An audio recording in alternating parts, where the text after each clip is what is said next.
السلام علیکم. محمد رضا صدیق اپنے پروگرام میاس ویوز کے ساتھ حاضر خدمت ہے.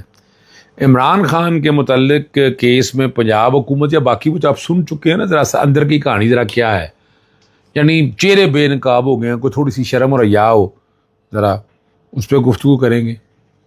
ٹھیک ہے نا جی, ذرا اس پہ گفتگو کریں گے جی. سابق جناح کے گھر سے عمران خان کے ڈیل کرنے کی بڑی وہی آ گئی. جب یاد رکھیے گا, میں نے کہا تھا یہ آخری بجٹ ہے ان کا, شہباز شریف کا. اور بیرسٹر کور کے حوالے سے عجیب سی باتیں آ رہی ہیں کہ جناب یہ پالیسی ٹھیک نہیں ہے ان کی. اب پتہ نہیں وہ کیا ہے یا کیا نہیں ہے. صحیح ہے نا جی. بڑا قانونی نوٹس کیا جاری ہوا ہے, ذرا غور کریں گے اس کے اوپر بھی. اور یہ ایک بڑی تکلیف دہ خبر ہے, مجھے گروپ کیپٹن کی شہادت کے حوالے سے بڑی اہم درخواست ہے. میں نے آپ کو پہلے بھی کہا تھا کہ یہ عدالتوں نے کچھ نہیں کرنا. ان عدالتوں کے حوالے سے وہی بات آتی ہے جو ونسٹن چرچل سے پوچھا تھا کہ برطانیہ کا جنگ عظیم میں انہوں نے کہا تھا برطانیہ کو کچھ نہیں ہو سکتا جب اگر عدالتیں کام کر رہی ہیں جی. یہ بڑی وضاحت کے ساتھ بات پئی تھی. یہ آپ لوگوں کو اندازہ ہونا چاہیے اس بات کو سامنے رکھتے ہوئے, یہ سمجھنے کے لیے ضروری ہے. اور آج ہمارے ہاں یہ حالات اگر ایسے ہیں تو اس کی وجہ کیا ہے؟ عدالتیں وہ رول نہیں پلے کر رہی. عدالتیں اگر وہ رول پلے کریں گی تو یہ ملک بہت آگے جائے گا, رول آف لا ہوگا. جہاں یعنی ایک کاروباری آدمی کو وہ پروٹیکشن ملنی چاہیے, مجھے نہیں مل رہی ہے. اور قانون کی حکمرانی یہ ہے کہ قیدی سے ملاقات ہونی چاہیے. Prison act, prison rule, universal declaration of human right, ICCPR, Nelson Mandela rule, Cairo declaration. میں کیا کیا باتیں آپ کے سامنے رکھوں, میں بار بار ذکر کرتا رہتا ہوں. اور وہ فیصلہ غلط تھا پاکستان تحریک انصاف کی طرف سے جو لارجر بینچ کے سامنے فیصلہ کروا لیا. اس لارجر بینچ نے جو فیصلہ کیا ہے وہ آپ لوگوں کے سامنے ہے. آپ لوگوں کو اندازہ ہو گیا ہوگا کہ وہ کیا فیصلہ ہے. وہ نہ وہ فیصلہ ہے کوئی, جناب کوئی فیصلہ نہیں. اس کی کنٹیمپٹ جو ہے وہ لارجر بینچ کے پاس جانی.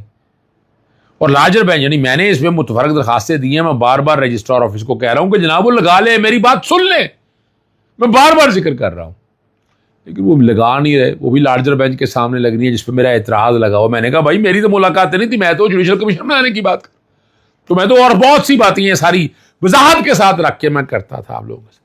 بھائی میں تو قانون اور آئین کی حکمرانی کی باتیں کرتا ہوں جناب. اس ملک میں آئین اور قانون کی حکمرانی ایک خواب ہے, ڈراؤنا خواب ہے, بھیانک خواب ہے, دہشت گردانہ خواب ہے. چلیں وہ دہشت گردانہ میں جان کے استعمال کرتا ہوں حوالے سے. اب اس کا ثبوت یہ ہے کہ آج اب سپریم کورٹ کے سامنے آیا ہے تو پنجاب حکومت اور وفاقی حکومت دونوں کے وزیر آتے ہیں جی ہم نے کب روکا ہے, اب چپیڑ ہے ان کے منہ کے اوپر جی, آپ ہی روک رہے ہیں, آپ ہی خراب کرتے ہیں, آپ ہی حالات یہ بیٹھ کر بناتے ہیں, آپ لوگوں نے روکا ہے کہ عمران خان صاحب کی ملاقات نہ ہو سکے.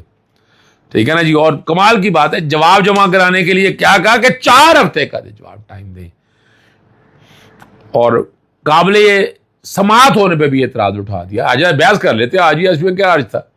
اور کمال کی بات یہ ہے, بڑی زبردست بات یہ ہے, اور وہ کمال بڑی مزیدار ہے. وہ کمال فل بینچ نے آپ کو یاد ہے کہ 24 مارچ 2025 کو یہ عمران خان سے ملاقات کا مکمل ضابطہ دیتے حکم جاری کیا تھا کہ منگل اور جمعرات والے دن جو نام دیے جائیں جیل انتظامیہ عمران خان سے ملاقات کرائے.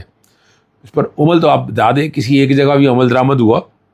اور اکتوبر 2025 نے اسلام آباد ہائی کورٹ نے اپنے ہی حکم کی توہین کی خلاف ورزی درخواست مسترد کی تو اس کے خلاف سپریم کورٹ کی میں درخواست دائر کر دے گی. اب پورے سال بعد کہہ سکتے ہیں, آپ تقریباً کہہ سکتے ہیں پورے سال بعد ہی, 1 سال سے کم ہی چلے ٹائم لگا لیں. اور پہلی سماعت 3 ہفتے قبل ہوئی اور آج دوسری سماعت تھی, اور یہ جو سماعت ہے یہ ملتوی ہو گئی ہے. اور میں ہنس نہیں رہا یار, ویسے ہی سسٹم پہ بات کر رہا ہوں یار, آپ ویسے ہی پریشان ہو جاتے ہیں آپ لوگ. اب ایک اور بڑی بات جو ہے, میں آپ کو ہمیشہ بات میں کہتے آیا ہوں کہ میں پچھلے اپریل سے کہہ رہا ہوں ستمبر ہوگا, نومبر کے بعد حالات بدلیں گے اور پھر یہ بجٹ آخری ہوگا. میں نے تو ویسے 30 جون کی ڈیٹ دی ہوئی حکومت کی, چلیں آگے آپ چلے جائیں, اگست میں لے جائیں, جہاں مرضی لے جائیں, یہ بجٹ ان کا آخری ہے. اور اگر تھوڑا سا زور ڈالا، جیسے مولانا فضل الرحمان آئے ہیں، پاکستان تحریک انصاف آ گئے، وکلا آگے تو دھکا دینے کے بعد یہ خس و خشاکتا بہ جائے گی، یہ حکومت تو اڑ جائے گی، اور یہ اڑنے والی حکومت ہے، ان کے پاس کچھ نہیں ہے دینے کے لیے عوام کے لیے. یہ اس کا تذکرہ میں اس لیے اس بات کی تصدیق انڈائریکٹ طریقے سے اعجاز الحق نے کی ہے اور حکومت کے خلاف چارج شیٹ پیش کی ہے.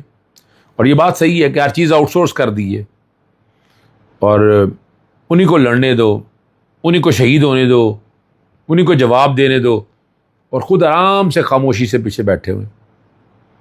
اور وہ کہتے ہیں فورسز اپنا کام کریے، لیکن کچھ سیاستدانوں کو بھی کرنا ہے، اور حکومت نے کسی شعبے میں ڈیلیور نہیں کیا. اور یہ بات کہہ رہے ہیں حکومت یہ وہی کچھ کر رہی ہے جو نواز شریف، بے نظیر اور عمران خان نے بھی کی تھی. یعنی یہ سمجھنا کہ ون پیج مضبوط ہے اور ہمارا کام متبادل نہیں، پھر یہ بھی سمجھانا پڑتا ہے کہ بس کرو ورنہ اور کچھ اور ہو سکتا ہے. انہوں نے یہ بھی کہا کہ حکومت مشکل سے نکلنے کی کوشش کر رہی ہے، لیکن تختہ بننے کا پتہ نہیں چلتا. اور یہ آپ جو دیکھیں نا، میں نے اس کی سائنٹیفک لاجک بتائی تھی آپ کو کہ ضیاء الحق سے مشرف تک کا دور، کوئی بھی حکومت جو ہے نا وہ جناب کتنے 18 22 مہینے 24 مہینے 26 مہینے زیادہ حکومت نہیں کر سکی. وہ گھر گئی، بحال بھی ہوئے، پھر وہیں چلی گئی. یہ آپ کے پاس ہونا چاہیے. اور یہ جو بات آج کہی ہے کہ عمران خان صاحب سے بات چیت چل رہی ہے، ماضی میں بھی ڈیل کی کوششیں ہوئی، عین وقت کچھ لوگ رکھنا ڈال دیتے ہیں. اچھا، میں ان باتوں میں ماننے کے لیے تیار نہیں ہوں. میں اس کو ایک ٹائم فریم میں لے کر چلتا ہوں. 18 مہینے 22 مہینے 24 مہینے کوئی وزیر اعظم 5 سال پورے نہیں کر سکا، 3.5 4 سال کا ٹائم.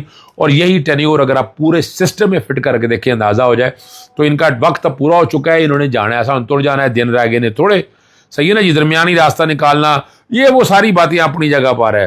اور وہ باتیں کر رہے ہیں نواز شریف اور بے نظیر بھی ڈیل کر کے آئے تھے، تو وہ کہہ رہے ہیں خان صاحب بھی ڈیل کر کے آئیں گے. خان صاحب نے وہ ڈیل کے حوالے سے نا تو بہت سی آوازیں آنا شروع ہو جاتی ہیں، آہو بکاش شروع ہو جاتی ہے، تو وہ کوئی نظر نہیں ہے. ڈیل یا ڈیل، میں یہ بات تو میں شاید ابھی نہ کہہ سکوں، لیکن گفتگو ضرور چل رہی ہوگی، ٹرمز اینڈ کنڈیشن طے ہو رہی ہوں گی. یہ بھی اپنی جگہ بات صحیح ہے.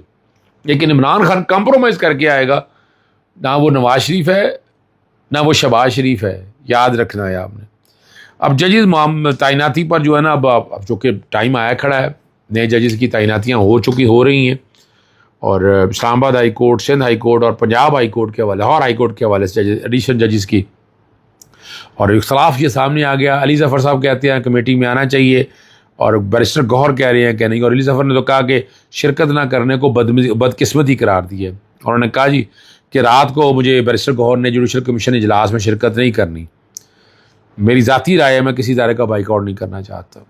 اب یہ باتیں ذرا سامنے آ گئی ہیں، آپ ذرا کیا کہہ سکتے ہیں، کیا سمجھ سکتے ہیں. لیکن یہ دیکھیں، وہاں ہونا یا نہ ہونے سے کوئی فرق نہیں پڑتا. ججز جو انہوں نے رکھنے ہیں انہوں نے رکھ لینے ہیں، میجورٹی ان کی ہے، سسٹم ان کے ہاتھ میں ہے. تو میں بیرسٹر گوہر کی اس بات سے تو اتفاق کرتا ہوں، علی ظفر صاحب کی بات سے میں اتفاق نہیں کرتا. وہ ٹھیک ہے، ججز کے سامنے پیش ہونا ہوتا ہے، انہی کے پاس اٹھنا بیٹھنا ہے، وہ چلیں، وہ اپنی جگہ پر باتیں ہیں. لیکن کچھ اصولوں کی باتیں بھی ہیں، وہ اصولوں کی باتیں اپنی جگہ پر رہنی چاہیے. جوڈیشل ایکٹیویزم پینل اور ینگ ڈاکٹر ایسوسیشن جو ہے نا، PMDC اور CSP کو قانونی نوٹس میں نے جاری کیا، اور میں نے یہ کہا کہ نجی میڈیکل اداروں میں ٹرینی ڈاکٹر کے استحصال کے خلاف قانونی نوٹس جاری کیا. ٹھیک ہے نا جی. FCPS اور MCPS trainee doctor house of ان کا قانونی وظیفہ فوری ادا کرنے کا میں نے کہا کہ نجی کالجز اور اسپتالوں میں ٹرینی ڈاکٹر سے مفت جو ہے نا کام لیا جاتا ہے، اور وظیفہ لے کے مبینہ فراڈ پر سخت قانونی نوٹس جاری کیا. اور PMDC اور CSP ریگولیٹری ناکامی کا میں کہتا ہوں، اور میں نے آڈٹ کا بھی میں نے پہلے بھی کہا ہوا ہے، فیسز کے حوالے سے بھی آڈٹ کا کہا ہے، وظیفہ نہ دینے والے نجی اسپتال اور میڈیکل کی منظوری ختم کرنے کا کہا ہے، ٹرینی ڈاکٹر سے غیر قانونی فیس وصولی پر سخت کارروائی کی مطالبہ میں نے کیا ہے. اور یہی میں نے کہا کہ 14 دن کے اندر اگر یہ اقدام نہ کیا، جو جبری مشقت ہے، مفت بھی خدمات، میں نے بہت سی باتیں اور کہی ہیں، وہ جو ریکارڈ کا حصہ ہے. اور آخری بات ہے، جو گروپ کیپٹن شہید عاصم طارق ہے نا، جو ملزم ہے، سعد عباسی، سعد روزہ جسمانی ریمانڈ روتا پیٹتا رہا. جج صاحب نے بھی پوچھا، اب جو کچھ ہونا تھا وہ ہو گیا ہے، ٹھیک ہے نا. لیکن یہ بعد میں سوچتے ہیں، بھئی یہ کام کرنے سے پہلے سوچنا ہے آپ لوگوں نے. یہ سارا کچھ کرنے کے بعد سوچتے ہیں کہ ہم سیدھے ہو جائیں. سیدھے بھی دے آپ نے کیا ہونا ہے، آپ کے بس میں ہی کچھ نہیں ہے. آپ لوگوں نے سسٹم کا ستیہ ناش کیا ہوا ہے، اجاڑ کے رکھا ہوا ہے، حالات یہاں تک بنا دیے. اجازت چاہتا ہوں. السلام علیکم، اللہ حافظ. پاکستان زندہ باد.